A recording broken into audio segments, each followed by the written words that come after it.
सम्मानीय मंच, और जैसा कि आपको राजेश जी ने भी बधाई दिया कि जो आज का पूरा प्रोग्राम है वो किस बारे में है, और मतदाता शुद्धिकरण सूची पे काम चल रहा है पूरे देश भर में घुसपैठियों को लेकर। आज की जो चर्चा है उसी पर है, और तमाम हमारे जितने रिस्पेक्टेड आज कार्यकर्ता यहाँ पर आए हैं, मेरी आप सबसे विशेष तौर पे एक बात रहेगी कि आपका अगर कुछ भी कोई भी सुझाव, कुछ सजेशन होगी या कुछ क्वेरी होगी, आप प्लीज उसको नोट डाउन कर लें, ताकि अंत में सेशन के आप मेरे से वो पूछ सकते हैं, उसका जवाब आपको मेरी तरफ से मिल जाएगा।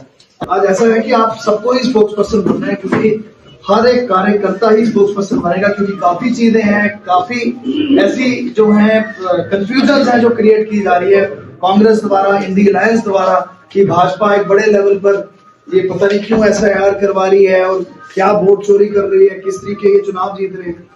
सबसे बड़ा कारण उसमें यही है कि कांग्रेस जहां जहां पर है उस जगह पर उनको घुसपैठियों का साथ मिला। शुरू करने से पहले मैं सिर्फ आपको ये बताना चाहता हूं कि जो ये मतदाता सूची शुद्धिकरण ये देश में पहली बार नहीं होने जा रहा।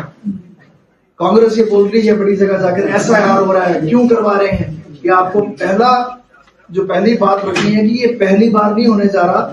सन 1952 में उस समय हमारे प्रधानमंत्री जवाहरलाल नेहरू जी थे, ये उस समय भी हुआ। फिर 1957 में भी हुआ था, उस समय भी पंडित जवाहरलाल नेहरू जी थे। फिर उसके बाद 1961 में भी हुआ था। फिर उसके बाद 1965 में भी SIR हुआ था, उस समय हमारे जो प्राइम मिनिस्टर थे वो लाल बहादुर शास्त्री जी थे। फिर उसके बाद 66 में भी हुआ था, उसके बाद 1981 में भी हुआ था, उस समय हमारी प्रधानमंत्री इंदिरा गांधी जी थी। फिर उसके बाद 1984 में भी हुआ था, उस समय की जो हमारी प्रधानमंत्री इंदिरा गांधी जी थे। उसके बाद 1987 में भी हुआ था, उस समय भी कांग्रेस के ही प्रधानमंत्री राजीव गांधी जी भी थे। और उसके बाद 1989 में भी हुआ था, उस समय भी राजीव गांधी जी प्राइम मिनिस्टर थे। मतलब ये कांग्रेस जो आज एक पूरा एक कंफ्यूजन एक क्रिएट कर रही है पूरे देश में, मैं आपको स्पष्ट करना चाहता हूं कि ये रीति रिवाज उन्हीं के समय से चलता है, और नया नहीं कुछ SIR यहाँ पर होने जा रहा है कि घुसपैठियों को निकालने का जो एक पूरा समीकरण पूरे देश में चल रहा है। ये आज से नहीं, ये 1952 से चल रहा है। और उसके बाद 1992 में जब प्रधानमंत्री नरसिम्हा राव जी थे उस समय भी हुआ था, 93 में भी हुआ था, उस समय भी नरसिम्हा राव जी थे। फिर उसके बाद 95 में भी हुआ था, उस समय भी नरसिम्हा राव जी थे। फिर उसके बाद 2002 में भी हुआ था, उस समय हमारे प्रधानमंत्री अटल बिहारी जी थे। उसके बाद 2003 में भी हुआ था, उस समय भी हमारे अपनी पार्टी के प्रधानमंत्री अटल बिहारी वाजपेयी जी थे। फिर उसके बाद 2004 में हुआ, जो लास्ट 2004 में हुआ, उस समय के प्रधानमंत्री डॉक्टर मनमोहन सिंह जी थे। उसके बाद इस पे एक पूर्ण विराम लग गया, रुक गया। और उसके बाद अब 2025 में जो आज हमारे माननीय प्रधानमंत्री जिस तरीके पूरे देश में करवा रहे हैं, तो ऐसा है कि इतिहास को जाने बगैर आप बात नहीं रख सकते। आपको सिर्फ इतना पता होना चाहिए कि ये नई चीज नहीं है, ये नया कोई गबूसा नहीं है जो आज बीजेपी उठा के ले आई, ये पुराने क्रम से चलता है। 2004 में जब इसको खत्म किया गया, उसके बाद 2010 में बड़ी इंटरेस्टिंग बात है आपको तो सुना रहा हूं।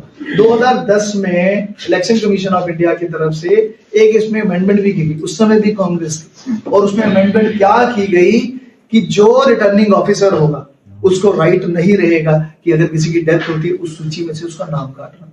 समझ रहे हो मेरी बात? प्रोपेगेंडा देखो कैसे। उस समय इसे अधिकार को ले लीजिएगा, मतलब ले लिया गया। कोई ट्रांसफर होता है, कोई जम्मू में रहता है, कोई राजस्थान चला गया, वो दोनों जगह एग्जिस्ट करेगा। उस समय रिटर्निंग ऑफिसर का वो राइट वापस कर दिया गया कि दोनों जगह चलने दें। उससे रिजल्ट ये हुआ कि आपका एक ही वोटर कई जगह एग्जिस्ट करने लगा। धांधली जिस तरीके से उस समय हुई, उस समय कांग्रेस की सरकार थी। अब आज जब ये पूरा मतदान सूची शुद्धिकरण पूरे देश में चल रहा है, बहुत ज्यादा तकलीफ हो रही। क्या हम चाहेंगे कि हमारा प्रधानमंत्री और हमारा मुख्यमंत्री आज घुसपैठी है उसको चॉइस करें, उसको चूज करें?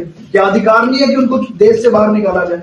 आज आप देख ही रहे जिस तरीके वेस्ट बंगाल में आज बड़े मास लेवल पर पहले बिहार में हुआ और आज पूरे वेस्ट बंगाल में चल रहा है। तो ये तकलीफ उन्हीं को हो रही है, क्योंकि जो देशी वोट उनको मिल नहीं रहा कांग्रेस को, जो विदेशी घुसपैठिए यहाँ पर आए वो उनके वोट पे काउंट करते हैं। सबसे बड़ी बात, नई चीज नहीं है, पुरानी चीज है और ये 1952 से चलती आ रही है। और आज उसी की सूची में पूरे देश में ये जो पूरा कार्यक्रम चल रहा है, मुझे लगता है कि हर एक भारतीय को उसको सपोर्ट करना चाहिए। उसके बाद मैं अगली बात पे आऊंगा कि आप में से लोग चाहेंगे कि राज्यसभा या हमारे लोकसभा के लोग भी नियुक्त अगर होते हैं तो उसमें विदेशियों का हाथ हो, घुसपैठियों का हाथ हो। आज देखो पूरे देश में क्या एक माहौल बन गया जहां पे रोहिंग्याज, बर्मीज, बांग्लादेशी और कितनी बड़ी एक पूरी साजिश के तहत उनकी रजिस्ट्रेशन है। आप छोड़िए उस बात को भी, आप श्रीमती सोनिया गांधी को ही देखिए, अभी भी दिल्ली कोर्ट में केस चल रहा है। उनकी सिटीजनशिप जब नहीं भी थी उसके अलावा भी उनका सूची में नाम था। तो अगर आज इसकी पूरी एक फिल्ट्रेशन चल रही है, इसको पूरा रिफाइन किया जा रहा है, मुझे लगता है हर एक इंडियन को उसको सपोर्ट करना चाहिए। ऐसा नहीं कि उसको भारतीय जनता पार्टी का कार्यकर्ता ही सपोर्ट करेगा या उनकी ही पूरी बॉडी सपोर्ट करेगी। हर एक भारतीय का आज कर्तव्य है, एक संकल्प है कि इस पूरी प्रोसेस को हमें सपोर्ट करना है। अच्छा, बीच में फिर इन्होंने ये बता दिया जी वहां पर जहां पर बंगाल में, वेस्ट बंगाल में चल रहा है, वहां पे BLA बड़े तंग है, वो भी इन्हीं की सरकार के लोग कर रहे हैं कि उनपे प्रेशर डाला जा रहा है। कोई प्रेशर नहीं है, एक सफाई अभियान चल रहा है, उसमें कॉर्पोरेट करना चाहिए। जहां पर ये लोग हैं, जैसे ममता को बहुत, वहां पर ममता बहन को बहुत परेशानी हो रही है और ये भी उनकी तरफ से बनाया जा रहा है कि वहां पर जो लोगों की डेथ हो रही है, क्योंकि ये कॉर्पोरेट ही उनके साथ कर रहे हैं। ये चाहते ही नहीं है कि इस देश से घुसपैठिए बाहर निकले। तो SIR का मोटे स्तर पर अगर आज हम बात करें तो मोटे स्तर पर यही बात चल रही है कि कोई नई रवायत नहीं है कि आज पहली बार यहां पर शुरू हुई। ये 1949 से रवायतें पूरी चलती आ रही है। और जब SIR की बात आती है तो उसके बाद फिर इनकी दूसरी चर्चा शुरू हो जाती है कि ये SIR का ध्यान भटकाने के लिए 3 इशू हैं। मैं आपको मेन 3 इशू बताता हूं जिसपे आज चर्चा चल रही है। एक है SIR, दूसरा है आपका वोट चोरी का, तीसरा है आपका इलेक्शन कमीशन ऑफ इंडिया की नियुक्ति, chief election commission of India की नियुक्ति। उसमें भी एक भ्रम फैलाया जा रहा है और उसमें भी पूरी यही बात की जा रही है कि शायद ये इन्होंने जो 2023 में जो एक्ट लाया, भारतीय जनता पार्टी ने जो एक पूरे देश में जो एक्ट लाया, उसमें इन्होंने माननीय प्रधानमंत्री जी और फिर कैबिनेट मंत्री लेवल के जो हमारे मंत्री कैबिनेट लेवल के, जिसमें माननीय हमारे गृह मंत्री जी हैं और तीसरा LOP, उसमें भी भ्रम इन्होंने मचाया कि इन्होंने जी देखो जी chief justice of India CJI को बाहर कर दिया। और जबकि ऐसा था ही कभी नहीं, चीफ जस्टिस ऑफ इंडिया कभी पार्ट ही नहीं। आपके SIR से ही सवाल निकलेंगे, आपका पूरा एक ध्यान भटकाने के लिए, कंफ्यूजन करने के लिए। अब ये बोल रहे हैं कि देखिए जी ये जो वोट चोरी हो रही है, election commission of India, chief election commission of India को नियुक्त करने की जो एक प्रोसेस है उसको भी इन्होंने छोड़ दिया, उसको डिस्टर्ब कर दिया, अपने से लॉ ले आए 2023 में। पर जबकि सच्चाई ये है कि 1950 से लेके 2023 तक इलेक्शन कमीशन ऑफ इंडिया, जो chief election commission of India की नियुक्ति कभी भी इस तरीके नहीं होती थी। ये झूठ बोला जा रहा है कि चीफ जस्टिस ऑफ इंडिया को इन्होंने बाहर कर दी, कभी था ही नहीं। उस पर भी मैं आऊंगा। आप पहले पूछिए कि SIR में और कोई आप बात पूछना चाहते हैं, फिर मैं नेक्स्ट उस पे आऊंगा दूसरे क्वेश्चन पे। नहीं सर, ये सारा क्लियर है, बड़ा अच्छा क्लियर किया आपको, क्लियर हो गया? बहुत अच्छा। अब मैं आपको बताता हूँ अगली बात पर, इस पे मैं बात कर रहा हूँ इलेक्शन कमीशन ऑफ इंडिया की जो मैं बात कर रहा हूँ। बड़ा गौर से सुनिएगा, उसमें कुछ चीजें हैं जो मुझे लगता है कि आप सबको पता होंगी, तभी आप बाहर जाकर काउंटर भी कर पाओगे। देखिए ऐसा है कि चीफ इलेक्शन ऑफ इंडिया की नियुक्ति करना या इलेक्शन कमिश्नर्स की नियुक्ति करना, शुरू से अगर हम बात करें 1950 से लेकर 2023 तक, कभी भी जितने 1950 से लेकर, पता ही है सबको किसकी सरकार थी, कांग्रेस की सरकार, 73 साल तक कभी भी ऐसा नहीं हुआ। होता क्या था, प्रधानमंत्री अपने स्वयं रूप से ही डिसाइड कर लेते थे और जाकर प्रेसिडेंट को एक लिस्ट सूची पेश कर देते थे कि आप इनको chief election commissioner of India बना दें। कहीं पर कोई कमेटी नहीं बनती थी, कहीं पर LOP दूसरी विपक्ष पार्टी का नहीं होता था, कुछ भी नहीं होता। एक भ्रम फैलाया जा रहा है कि इस बार इन्होंने CJI, chief justice of India को, जो 3 मेंबर कमेटी है उसमें से इन्होंने निकाल दिया। वो कभी एग्जिस्ट ही नहीं करती थी।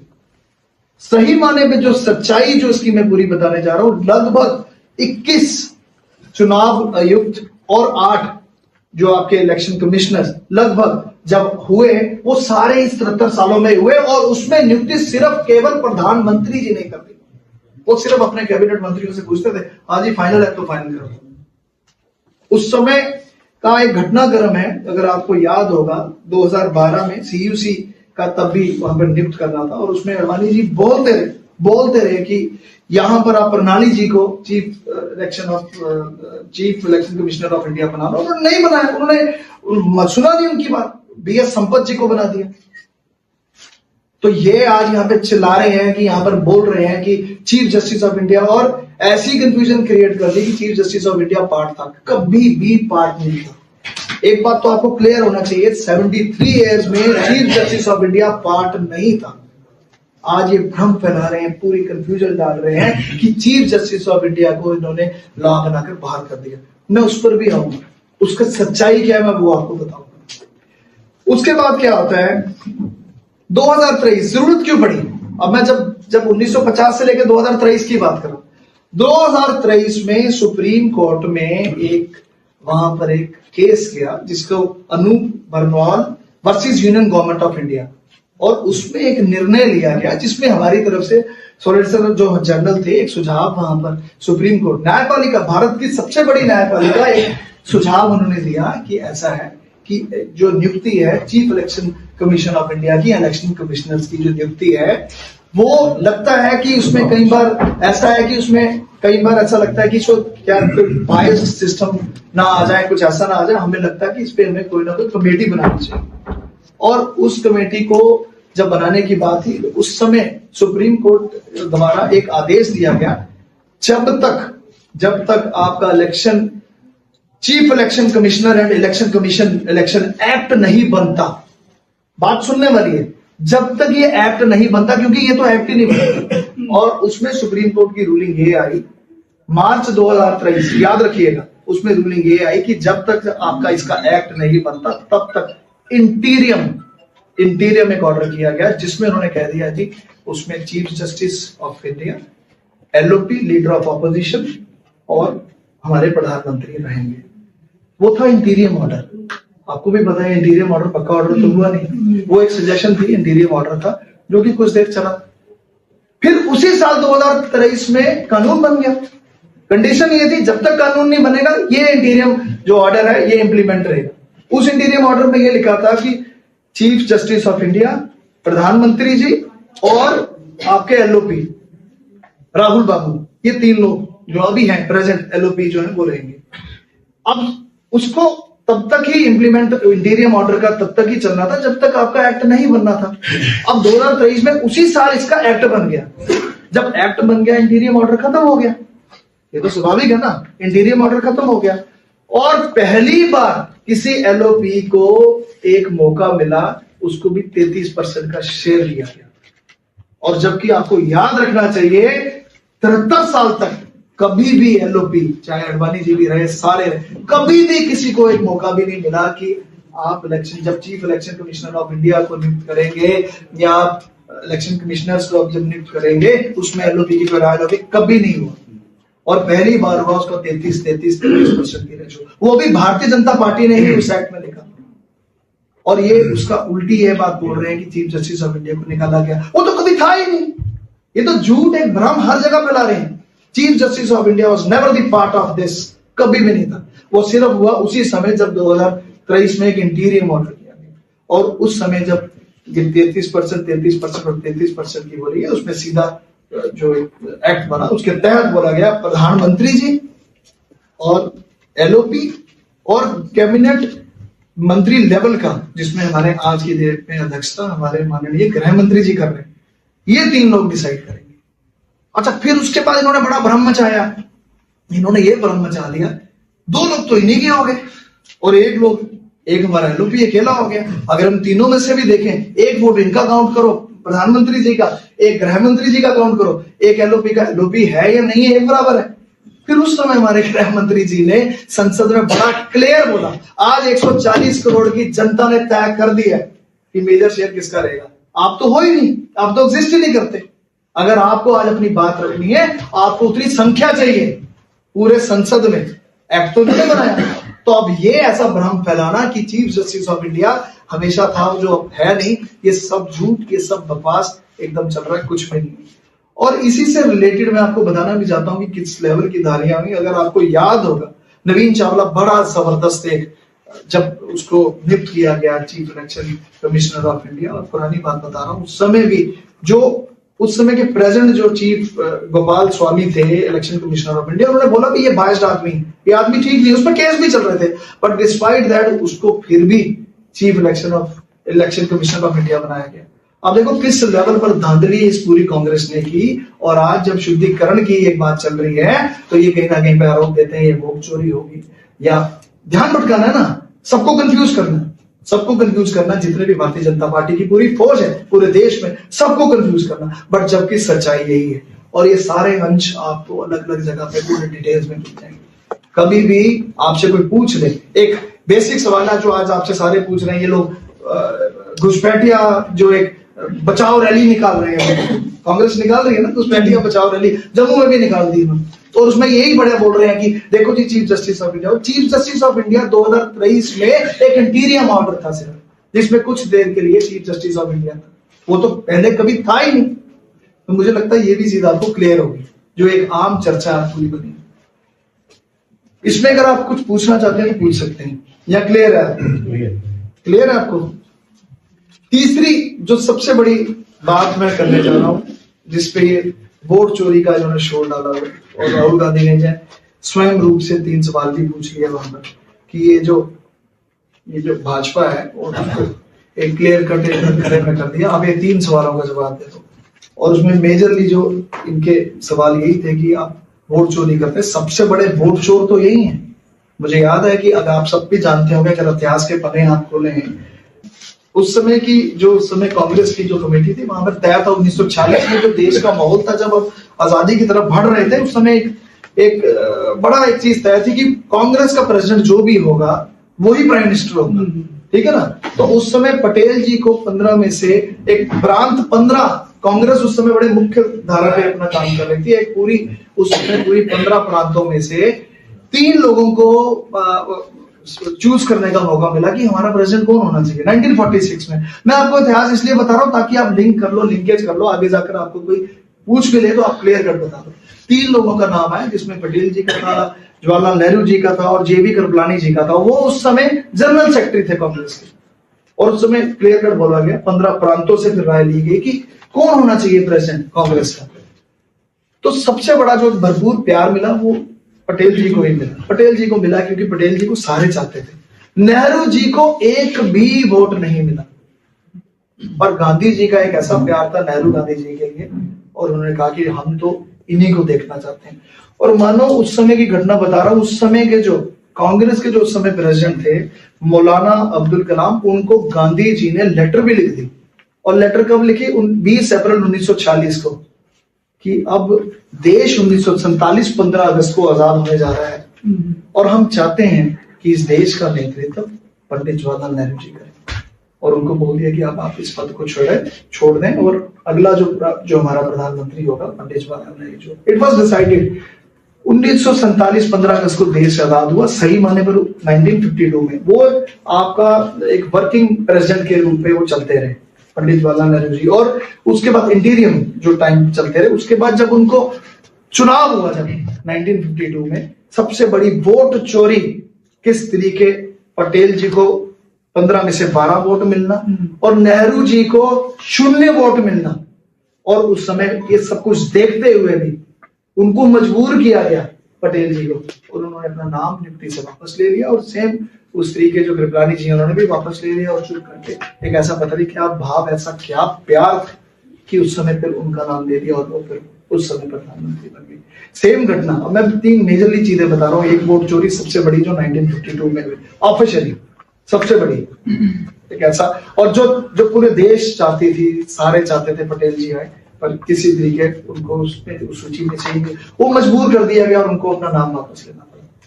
दूसरी घटना अगर आपको याद होगा 1971 में इंदिरा गांधी द्वारा इलाहाबाद कोर्ट, आप सब जानते हैं इमरजेंसी जब लगी, उस समय भी क्या था, इन पर एलिगेशन थे, तो इन्होंने ऐसी अमेंडमेंट कर दी कि प्रधानमंत्री को कोई चैलेंज नहीं कर सकता। क्या वो वोट चोरी नहीं है? वो तो डेमोक्रेसी, पूरे कॉन्स्टिट्यूशन की हत्या हुई उस समय। कितनी बड़ी चोरी हुई।